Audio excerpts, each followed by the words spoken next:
Hello and welcome back to the Sacred Plant Healing Secrets Exposed. I'm your host, John Malanca.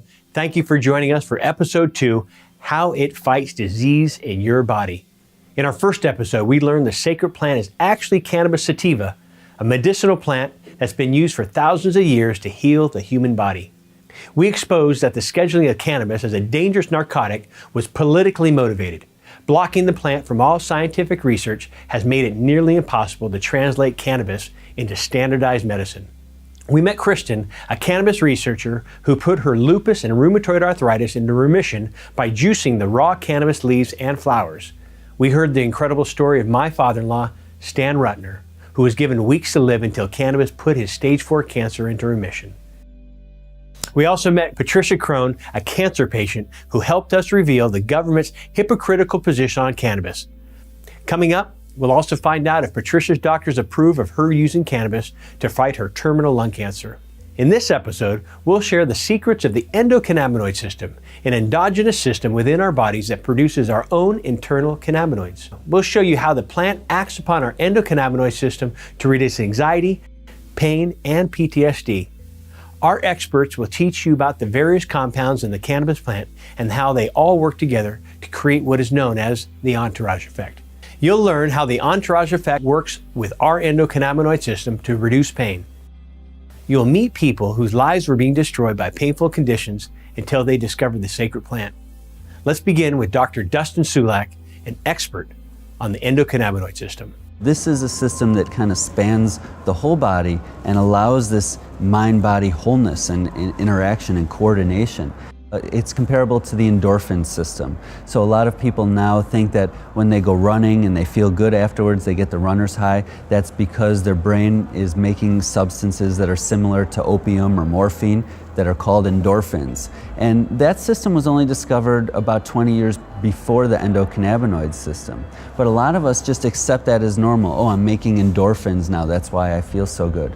Well, it's actually been proven more recently that a lot of these good feelings that come after things like exercise, sex, social interaction, those are actually endocannabinoid effects that our brains are making. So Tylenol has been used for decades to treat pain, and we haven't known the mechanism of action of how Tylenol works to treat pain up until the last few years. It's actually an endocannabinoid mediated mechanism. So one of the metabolic products of Tylenol after you take it is interacting with cannabinoid receptors to reduce pain.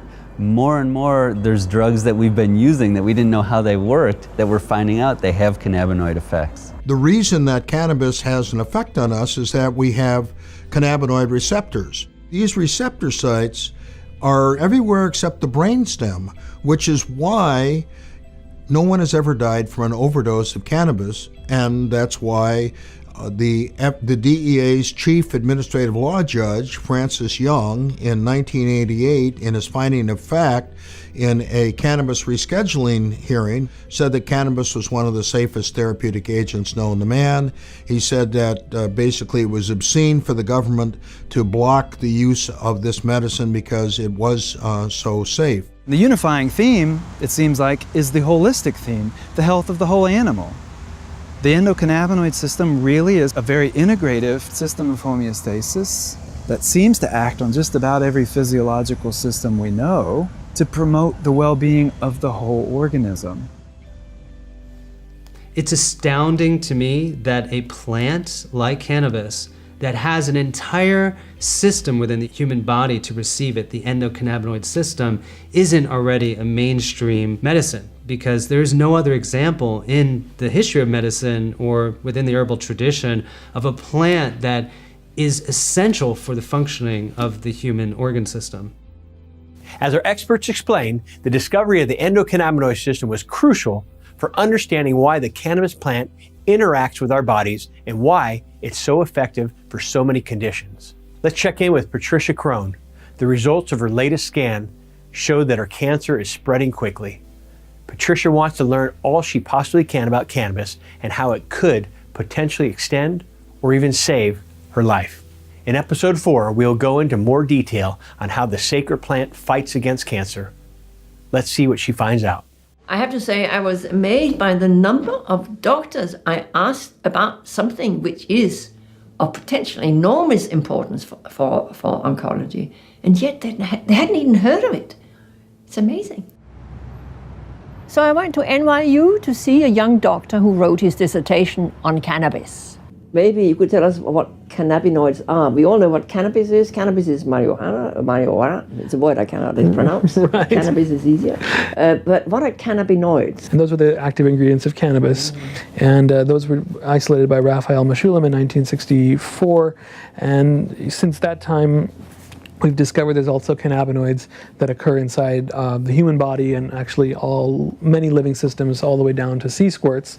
But somehow insects and other groups didn't evolve these things, but they're also called cannabinoids, but they're called endocannabinoids. Mm-hmm. You know, we've discovered there's also a signaling system in the brain and nervous system called cannabinoid signaling system. Uh-huh. Look at this animation here. Oh, there we have a beautiful plant. Yeah, so cannabis plant turns right into a neuron, you see, into the brain. Yeah. This is Scientific Americans, 2004. There's this entire massive cannabinoid receptor system in the brain. What are cannabinoid receptors? They're one of the most abundant proteins in the brain, and all major organs have cannabinoid receptors. The way that cannabis helps is through a mechanism called retrograde inhibition.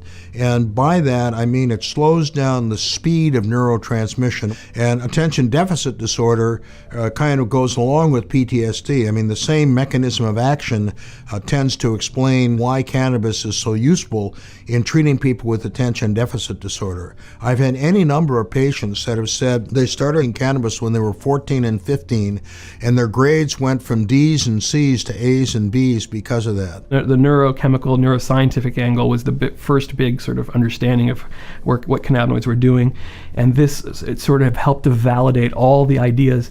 Okay, they're involved in pain processing, because they're involved in the circuits in the brain that know how you get pain from your finger going all the way up to your spinal cord into your brain, and then the way that the brain sort of tamps things down so you aren't always in pain, especially if you're being chased by a tiger. You don't have time to stand there and, oh, I stubbed my toe, I gotta say ow. No, you're gonna run. And that's your brain's way of tamping down pain, and that's cannabinoid mediated. There's these systems: pain, appetite, mood, inflammation, memory, muscle tone. Cannabinoids on the neurons involved in those are important to regulating those. Within the plant, there are many different compounds called cannabinoids. The most studied cannabinoids are THC and CBD, but there's also THCA, CBN, CBG, and countless others. We will learn more about THCA in episode 7. Each cannabinoid has its specific therapeutic effects, and it can be targeted for specific diseases. In addition to the cannabinoids, the plant also contains terpenes and flavonoids. Terpenes are the fragrant oils that give cannabis its distinctive aroma. Terpenes can be found in many other fruits, vegetables, and plants as well. Flavonoids are powerful antioxidants with anti-inflammatory and immune system benefits. They are phytonutrients that can be found in almost all fruits and vegetables, so the entourage effect describes the way all these different compounds in the plant combine to boost therapeutic effects. This is called whole plant medicine, and it's much more therapeutic and much safer than the single molecule drugs developed by pharma. Let's go to our experts now to learn more about the entourage effect.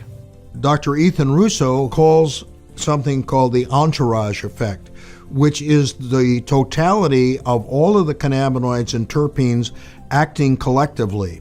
I'm the number one prescriber of dronabinol or Marinol in Santa Barbara County, and I prescribed it to a number of people, and several people have found it useful.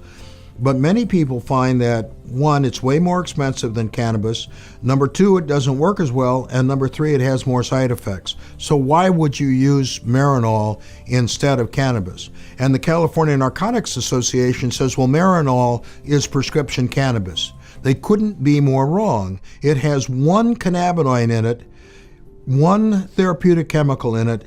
Cannabis has over 480 chemicals in it. Many of them are therapeutic. And the more we find out about this plant, the more disturbing it is that we've treated it with such disdain since essentially 1937. It's a full spectrum of molecules. It's not one isolated chemical like you get from the drug companies. And that's why cannabis is typically not addictive to people, especially the non-psychoactive compounds such as CBD. The main thing I would be aware of is number one is the synthetic. So that we've already got pharmaceutical companies that are starting to produce synthetic cannabis products like Marinol. That's one of many. There's dozens literally now of synthetic marijuana products. And that's why I say marijuana, because one of the names is Marinol. And that's where they got it. It was from marijuana, but it's cannabis.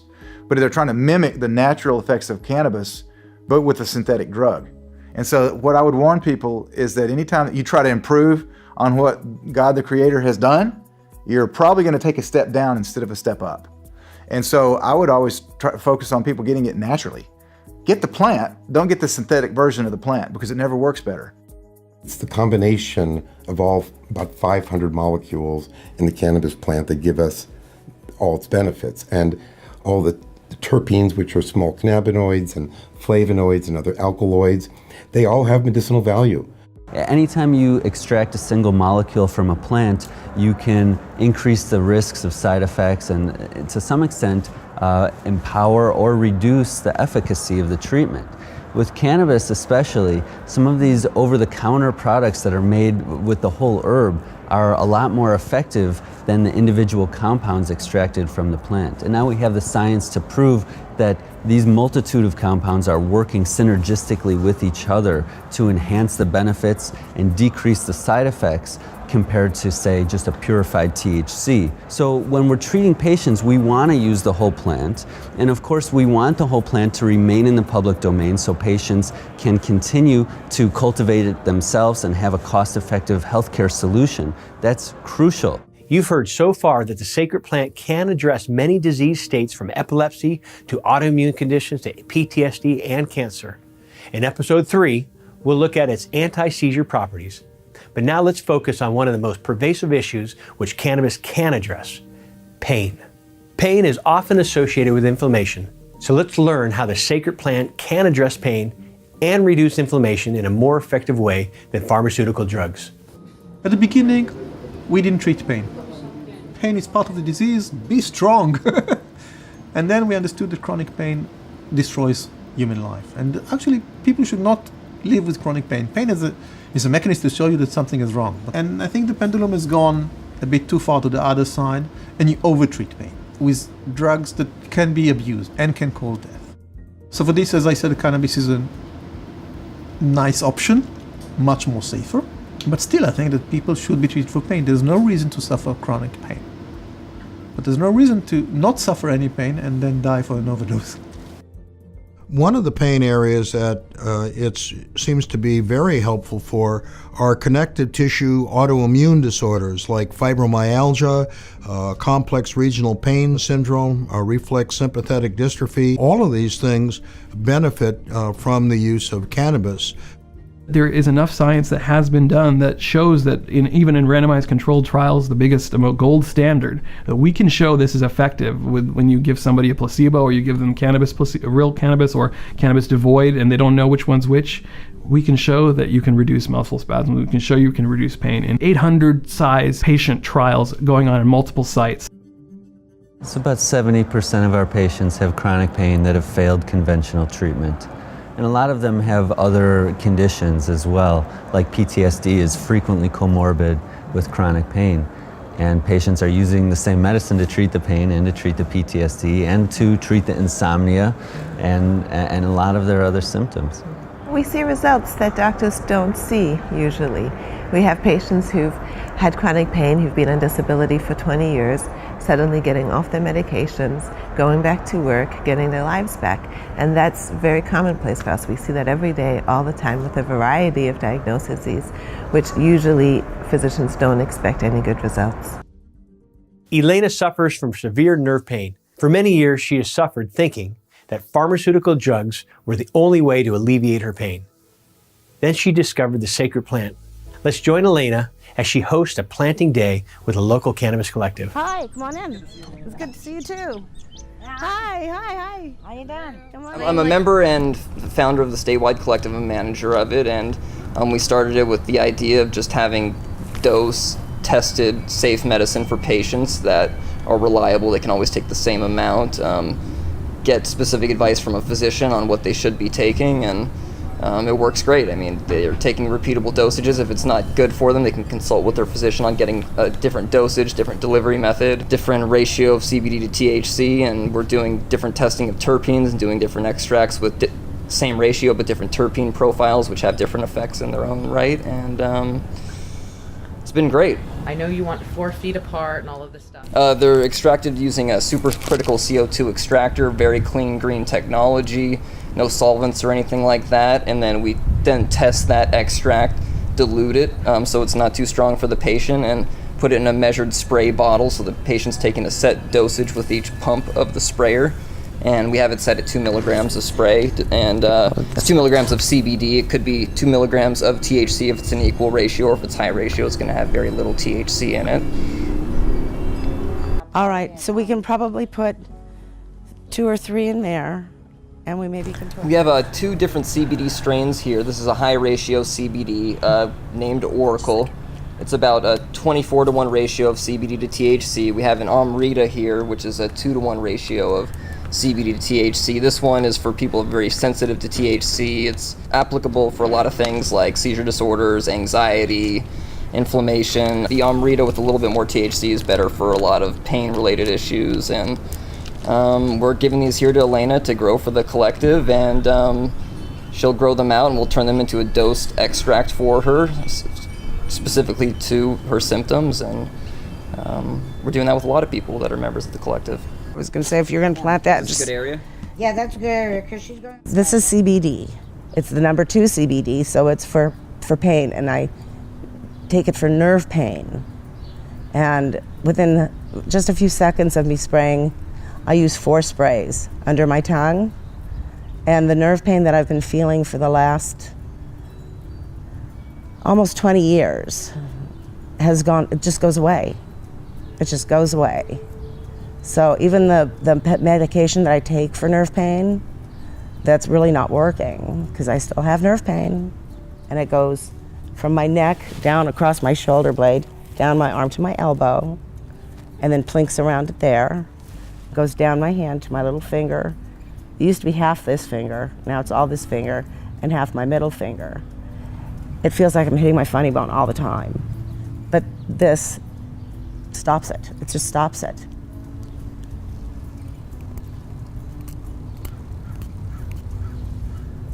And that's it. In probably less than 20 seconds, the pain I have in my elbow now is gonna go. That's it. It makes my day so much nicer. And I used to take a lot of different kinds of pain pills, and they became more of a problem than the pain. So that was not a solution. And I eventually got off those. I just got off those on my own. I don't feel any high from this. It's just no pain. And it's very much a relief. It seems insane that people will take an isolated chemical pharmaceutical painkiller like opioids and think that that's medicine and that that's okay and that that's healthy, but yet they will look upon cannabis with some sort of disdain, as if that's unnatural. They've got it all backwards. The opioids are unnatural. They're isolated, they're concentrated, they're made artificially, they're synthesized in a lab somewhere. Whereas cannabis is the most natural medicine, really, that you can find in nature. It's the perfect example of perfect medicine. You know, each year in the United States, we have over 500,000 people die in alcohol-related accidents. But alcohol's legal. Each year in the United States, the FDA admits on their own website that 100,000 people die from drugs that they've approved and are properly prescribed. But I'm not aware of any deaths from overdosing on cannabis. It's wonderful to see how patients like Elena do not need to be dependent on addictive prescription medicines to control their pain. In episode 5, we will explain the landscape of collective and dispensaries who provide medical cannabis to patients and expose the obstacles that patients often face to access it. Let's go to Los Angeles, California to Dr. Alan Frankel and some of his patients. Dr. Frankel has had some wonderful success using cannabis in his integrative practice at Greenbridge Medical. And what's the most common ailment we all have? You know, spinning, anxiety, worrying, whether it's nighttime and we call it insomnia. I mean, how many people out there want these simple things treated? And Since I've seen, I won't say how many, a lot of people receive 1 or 2 milligrams of whole plant CBD, and you can't worry anymore. I mean, they come in here wrecked for lots of reasons, and they come back and tell me they can't worry. It's like one of my parlor tricks. I mean, right? Try what we were worrying about earlier. Try worry, and it's like you missing gear. And worrying, to me, should have an ICD-9 diagnostic code. We accept it as normal human behavior. It goes away with 1 to 2 milligrams of whole plant CBD. It's not a matter of, people say I'm a cannabis physician, but I'm an internist who's now added some very useful tools to my toolbox. And your job as a doctor or a nurse, or hopefully anybody working anywhere, is to do 20% better than you think you could ever do. And that one patient that's in front of you. That's it. Well, like everyone, I started off using cannabis. I don't want to say recreationally. I was trying to find myself a fix, in the sense that I knew that I had anxiety issues and I knew I had PTSD, and I just wanted something that wasn't a pill that would make me feel a certain way, and then later on I wouldn't know exactly what happened or how I behaved. So originally I started off taking very low THC medicine with very high CBD, and it helped me with everyday functionality, no more Valium, no more Xanax, and I was really great. And a few weeks ago I was diagnosed with degenerative disc disease, and I originally took the Vicodin that they gave me, and everyone around me hated me because it altered my personality so much. I brought it up to Dr. Frankel's attention, and we discussed getting me on a different kind of regimen. So I'm actually taking something that's a 1-to-1 ratio that has equal parts CBD and THC in it, and I have been Vicodin free for the last 5 days with minimal pain. I was a little concerned just because I talked to a lot of other people as well, so I was like, I don't want to feel, excuse me, but loopy. And not all of us are, Beavis and Butthead stoners. So I was like, and I was thinking that in my head, and when I took it, I gave myself enough time so that I could see how I would respond and how my body would react, and lo and behold, I felt no difference between the 0 and 5, other than I didn't experience a lot of the pain was gone. So and my anxiety was gone at the same time. It was one of those things where I was like, I was afraid of this for absolutely no reason. This is the number 0. So this is, it's actually a 14-to-1 ratio.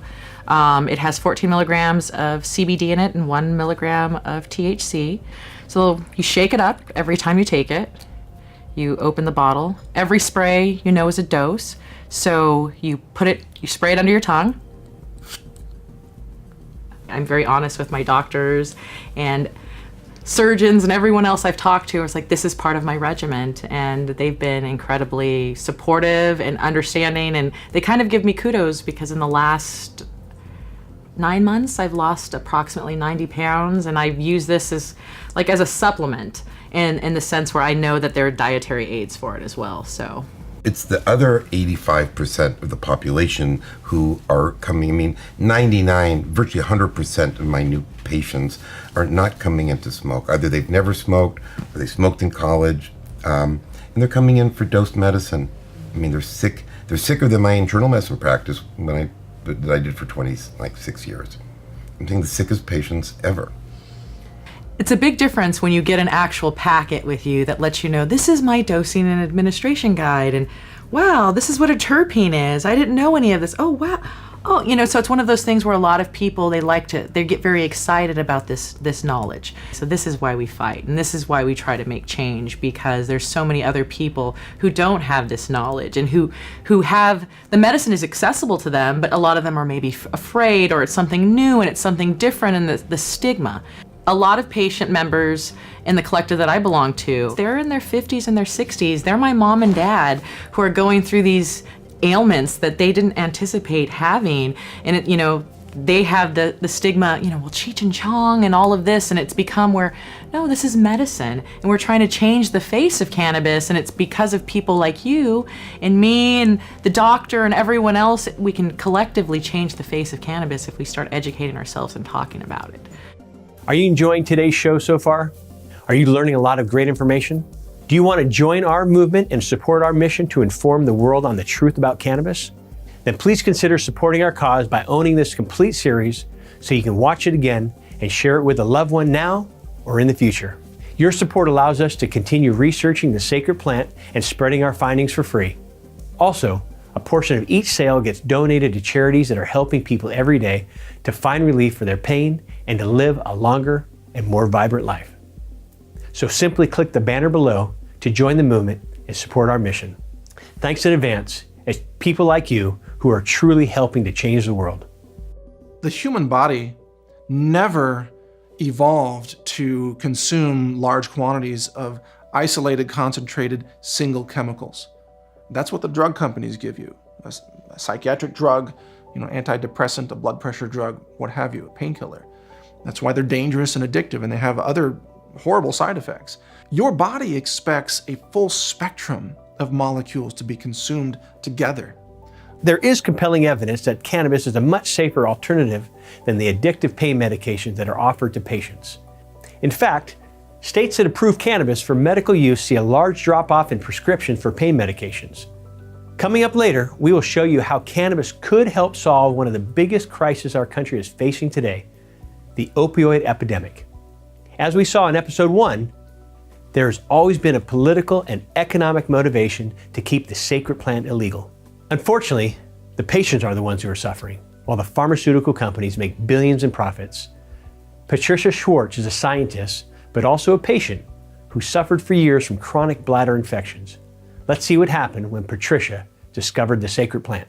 Back in 1991, I developed a chronic bladder condition. I thought it was a bladder infection, but it didn't go away. And then I worked with this doctor for a few years, and he tried various medications on me and kept taking a culture looking for there must be something in there that's infecting you or something. And finally, he tried something on me called electrocauterization, where they make you drink like a gallon of water, and then they strap you down to a table and put electrodes in your bladder. They wouldn't get away with doing that in Abu Ghraib.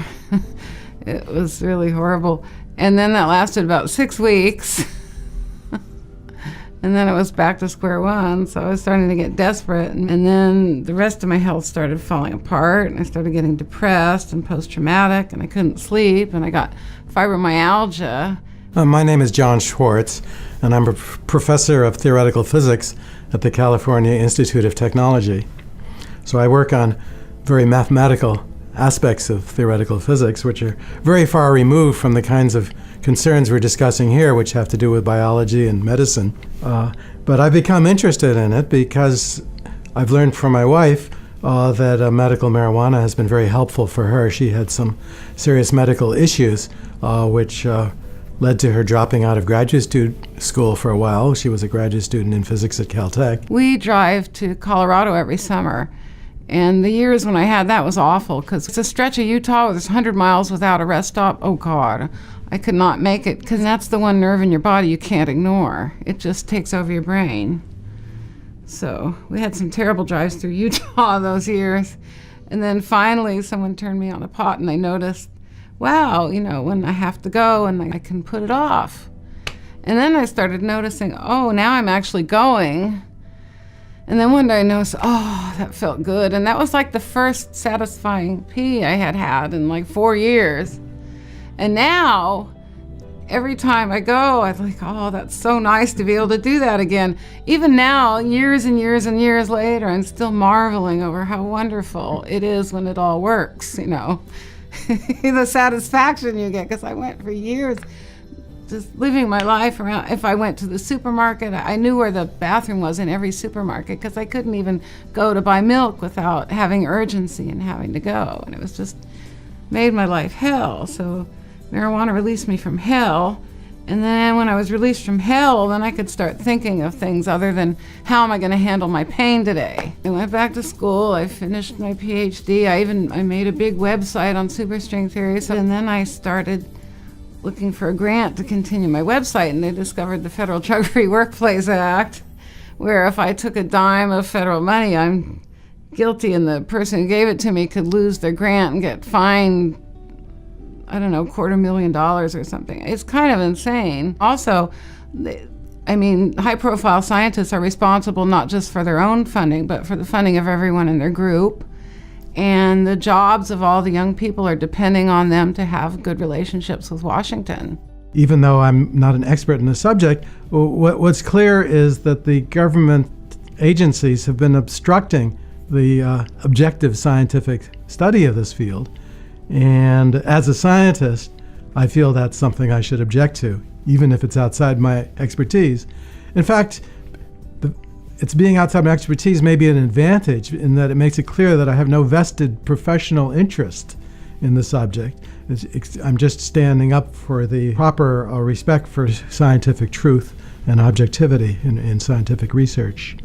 Patricia was ultimately able to reclaim her life with cannabis, but at a huge risk to her career as a scientist. There are so many patients who could be using this medicine. In California alone, it's estimated that 30 million people could be benefiting from the sacred plant. Think about it. How many prescriptions would not get written for costly and toxic pharmaceutical drugs? Millions of Americans are prescribed narcotics every day, including young children. These opioid medications quickly become drugs of abuse, and many victims end up turning to street heroin when they're unable to fill their prescriptions. How could it be that these drugs, which are killing people every day, are 100% legal, but the sacred plant is not? Let's go deeper into the opioid epidemic. It's important to understand that our system of medicine as operated today is a corporate monopoly. And it's controlled by very powerful companies based in greed and intellectual property control over specific chemicals that they call prescription medications or opioids or painkillers. The greatest enemy to that system is open source medicine. Medicine that grows like weeds, medicine that anyone can access, medicine that anyone can extract, medicine that is compatible with almost every human body without toxic side effects like you find in dangerous prescription pharmaceuticals. So the system of control of medicine, the medical establishment decided long ago that they could not maximize their profits if the people have access to this sacred plant. According to the Journal of the American Medical Association, about 106,000 people in the US alone die from negative side effects of prescription medications. I wonder how many people have died from cannabis. Because I have yet to find a death specifically from ingesting cannabis, but we're talking 106,000 people just from these legal prescription medications. That alone should wake us up as a country to say, okay, wait a minute, we have a problem here, an epidemic. And I still remember standing in the morgue in Broward County, Florida, and I'm standing in the freezer just surrounded by bodies. And the mortician is telling me that almost every body in this freezer is a result of an OxyContin overdose. Legal OxyContin.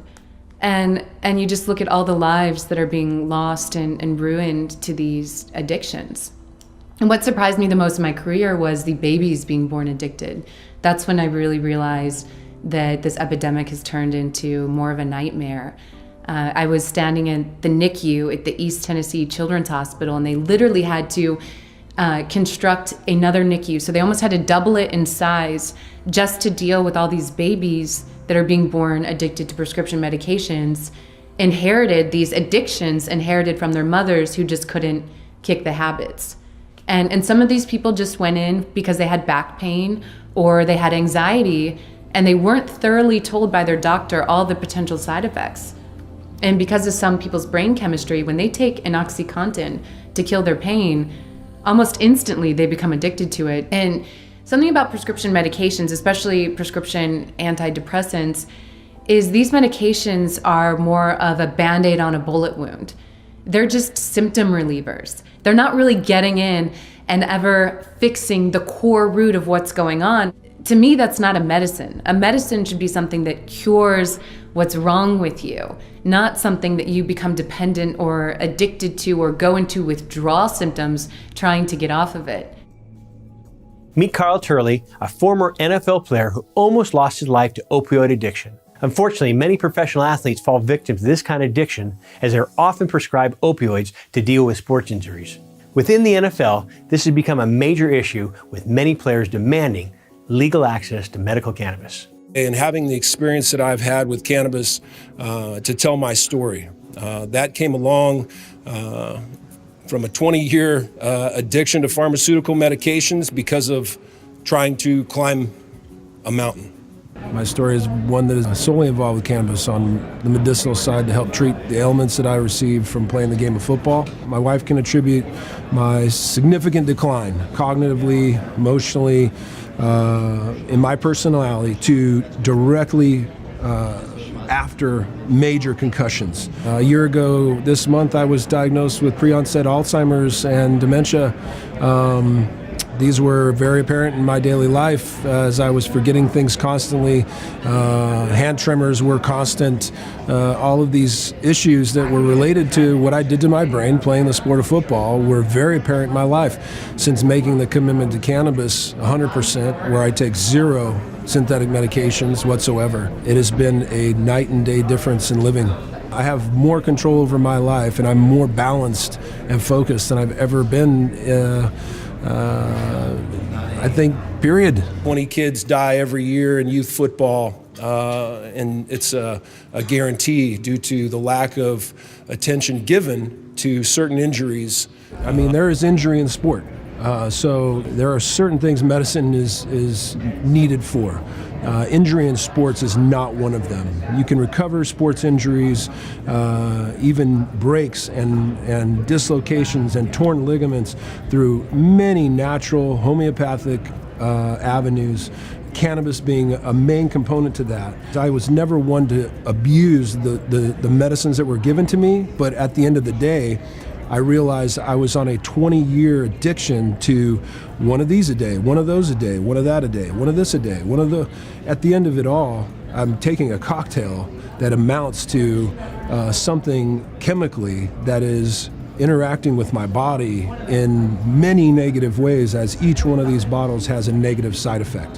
When you interject that, especially into sports that have neurological issues, then you have real problems. And that's what we're seeing in football.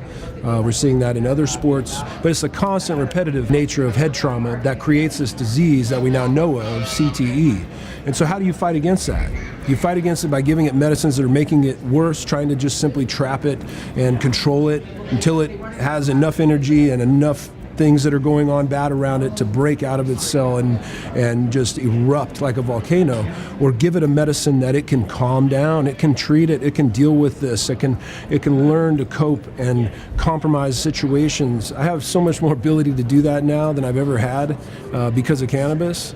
If I would have had this as a medicine, known how to use it as a medicine the way I do today, when I first started playing the game of football, I could have, in my opinion, defeated everything that has interrupted and interfered with my career to where I likely would be retiring just now from playing football like Peyton Manning. We were the same draft class. So, I can only add my story to this conversation in hopes that one day we can have a dispensary next to a Walgreens so that everyone in the general public, when they go to the store, can see the lines that I see now.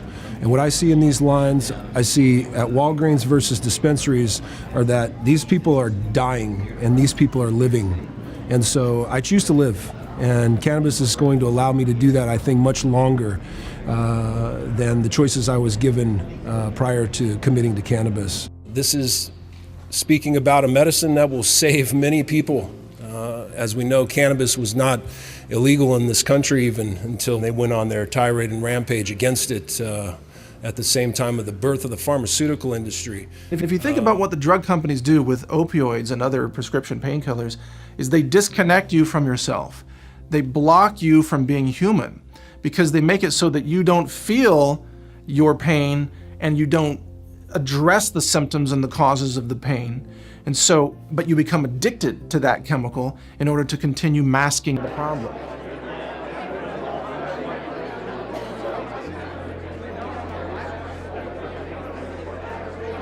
We are dealing with an epidemic, an opioid epidemic around the country. This is on the press all over the country every week.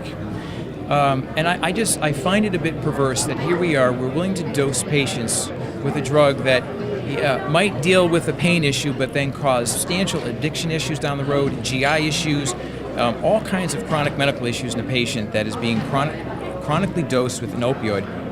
And yet the community is in some ways unwilling to look at, not necessarily the medical community, but the political community in many ways is unwilling to look at cannabis as an alternative solution. When all of the evidence so far would indicate it is a far less risky compound to use for pain management purposes. Kyle Turley, the opiates almost killed him. And he is making a big case out there and sort of waving his hand saying, please, please, please, for all of those professional athletes, for all those people that are addicted to opioids, here is a potential way out. And please, medical community and politicians and everybody, listen. You know, people are struggling with this opioid problem, and we all know it, so let's do something about it. I am a member of the Massachusetts Medical Society. When medicinal marijuana became on the ballot in 2012, I urged them to educate the physicians about marijuana, to make sure that our patients could know as much as possible about marijuana. The Massachusetts Medical Society made a full court press distributing pamphlets with information. The ballot question lost, or I should say the ballot question passed 63% to 37% in Massachusetts. And I think, again, they are making a mistake by not educating physicians and educating patients, because that's really what needs to happen. My wife and I were asleep, and we received the phone call that no parent ever wants to get. It said, "Do you know someone named Ethan Ruby?" And we said, "Yes, that's our son." He said, "I'm calling from the New York Police Department. He is here in the emergency room of Bellevue Hospital. He's been hit by a car. I think you need to come here now." When Ethan was injured, he was given a variety of opioids, and he was given many, many painkillers. And my perception was he became a different person. He was moody. We were concerned that he was going to end his life. And this is what the pharmaceutical industry and the doctors had to offer us. Luckily, he was able to realize that cannabis helped his central neuropathic pain. And within a few months, he weaned himself off of all of these expensive FDA and DEA approved narcotics and opioids into a medication that he could not overdose on, he could not cause respiratory depression with, and made him happy. Having patients be happy, is that a bad thing? They're gonna be healthy, and they're going to be happy. Yeah, absolutely. And when he told me all of this, I said, well, if you get arrested, the penal system is not all that wheelchair friendly in Massachusetts, you're going to have to move to Colorado, which he did. When I gave my story to one of the Globe reporters about Massachusetts Walks Again and my involvement in spinal cord injury, he actually sent a reporter out to his home in Denver, and he appeared on the front page of the Boston Globe about 3 days later with his story about how people who really needed relief had to move to another state. This story is not over. Spinal cord injury needs to be cured or made better. Central neuropathic pain needs to be cured or made better. Cancer therapy, and again, all the variety of different ailments need to be worked on. Unfortunately, it's going to be called crowdsourcing, and instead of clinical trials, because people are going to realize they can cure many of their problems without having to go to their doctors. And the pharmaceutical companies are going to realize, wow, we're losing a tremendous amount of our population because nobody's buying our toxic drugs. The ones that cause liver problems, kidney problems, bone marrow problems, and cost our insurance companies a fortune. So I don't think there is a significant downside to making medicinal cannabis legal. I think the downside is personal autonomy and a slap in the face to anybody who wants to tell his government, help me. I have a problem. You're supposed to help me. I'm not supposed to be the victim. And right now, that's what's happening.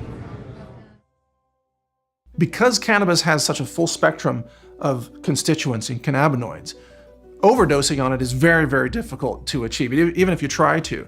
But it's very easy to overdose on prescription opioids and other chemical painkillers from the pharmaceutical industry. They're very dangerous. The toxicity of those pharmaceuticals is orders of magnitude higher than any potential toxicity from something like a cannabis extract. Many doctors and research also believe that the answer lies in cannabis. The sacred plant could potentially replace the dangerous, addictive, and expensive pain medications that are destroying so many lives and tearing apart so many families. Perhaps that is why the government and the pharmaceutical industry have put so much effort into keeping the sacred plant out of our hands. But that time is over. We are giving this information for free because we can no longer be ignorant to the truth about the sacred plant. We need to educate each other about the healing properties and fight to remove this stigma.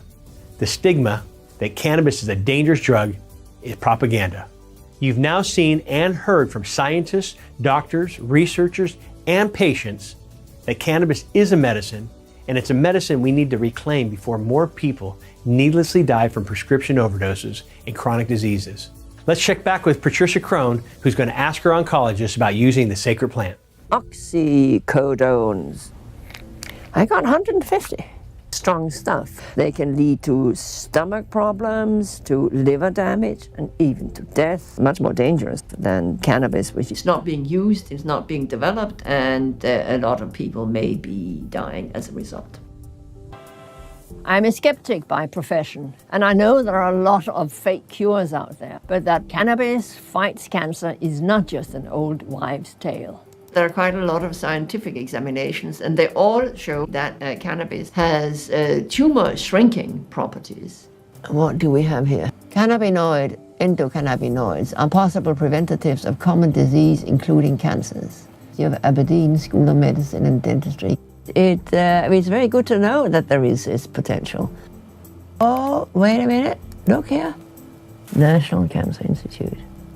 Possible effects of cannabinoids include anti-inflammatory activity, blocking cell growth, preventing the growth of blood vessel supply tumors.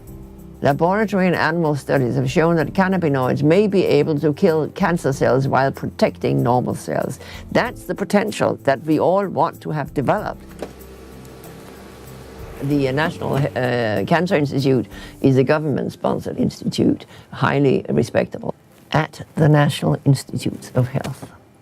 It can't be more official than that. What do I do? Should I or shouldn't I accept whole brain radiation? If they promise that they would cure me with this radiation, of course I would accept it, but they don't. It's prolongation of life, and it's prolongation of life at a cost. And I'm going to ask my oncologist, Dr. David Sokol, about my situation. We've spoken about it before, that, this is probably not curable at this point. But I am very, very keen to avoid whole brain radiation because of the cognitive damage. I really, really enjoy working, as opposed, to buying more time but not functioning. The way you usually work or concentrate, there probably would be some drop off in your efficiency. And that's permanent. It can be, but most people are quite functional after the radiation. But they can't remember anything. Well, they're not walking around like, they don't know who their family is or... No, but I'm not talking about that. I'm talking about my ability to do the work I'm doing, which is the greatest pleasure in my life. Yeah. There might be some change in that. How long does whole brain radiation delay the onset of symptomatic tumors? I mean, at the moment, I'm not symptomatic. It is calculated that I will probably be in a couple of months, maybe 3 months. I'm not sure that I have the report. Let me see if I have the report. They're probably 3 millimeters. Right now, they're very small spots, so they're like 6 of them or something. So in terms of where to go from here, let me just start by saying the radiation is probably more effective at buying time if the smaller the amount of tumor that there is to treat. But I have this plan for delaying for a month. Then I want to ask you, do you know this study? This is right bang relevant to me. Cannabinoid, I see, okay. I don't know the study. And this is sort of in, animal models. So a lot of things that seem to work in animal models don't work in the human people. I know. So, that's probably about all I can. Yeah, this is the National Cancer Institute, which I assume you accept as a reputable source. Yeah. And as you can see, there is a whole discussion there of the anti-tumoral effects. Yeah. And the reason why I want to have a month is I want to try it. You don't smoke it, you make it a highly concentrated oil. Okay. And you eat it. Okay. Doesn't sounds very nice. Probably isn't very nice. Okay. But and I'm not sure where you get it. I know that's my problem. Okay. How much am I risking by making this experiment myself? That you cannot tell. I can understand that. It's really hard to But I think it might be worth it. I mean, from my point of view, it might be worth just. I mean, I'm a goner. I have an awful lot to lose. So. Well, I wish I could say you really don't have to worry about that, but as you know, you do. I don't really know what else to. So I guess, as I understand, your plan would be to you're going to do what you want for a month. Yeah. And then decide about the radiation. That sounds fine. Pharmaceutical companies, they do have a fantastic business model if you look at it without a conscience. Okay, so just from a business perspective, pharmaceutical companies are publicly traded companies. They only have one job. Their one job is to maximize shareholder profits because they're publicly traded. Their job is to make money. And if they can make money by selling drugs that then create a symptom that then they can create another drug to treat, they've got an endless, perpetual cycle of future revenues. And that's why the pharmaceutical companies make more money than the oil companies.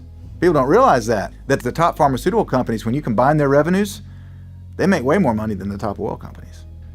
With all of the open source research into cannabis today, there are hundreds of different strains that each have special medicinal properties. Each one is a gold mine of natural medicine. Each one has a specific place in a medical context. And if we are wise about our economic futures and our health futures and the future of our freedom, then we will embrace cannabis as natural medicine throughout our healthcare system.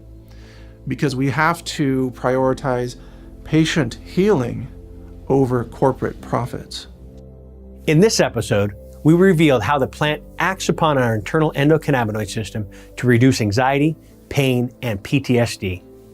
We learned about the various compounds in the cannabis plant and how they all work together to create what is known as the entourage effect. We heard powerful personal testimonies of the effectiveness of cannabis to treat pain without side effects or addiction. Our next episode is going to be a powerhouse of information.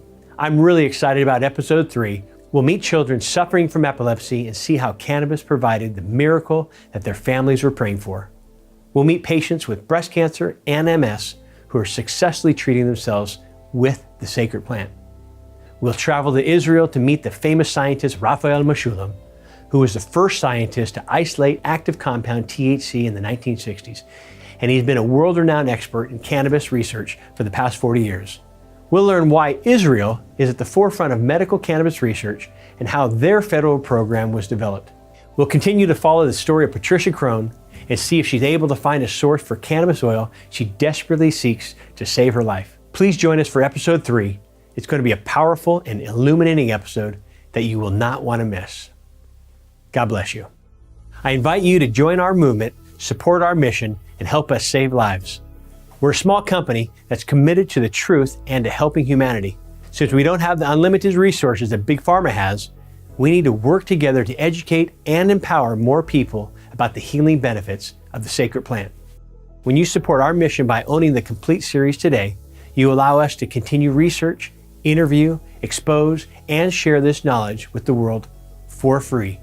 If you learned something, been inspired, want to watch it again, share it with a loved one, or just love how it feels to support a good cause, consider owning the sacred plant, Healing Secrets Exposed today. Simply click the banner below to join the movement and support our mission. Thank you in advance. It's people like you who are truly helping to change the world.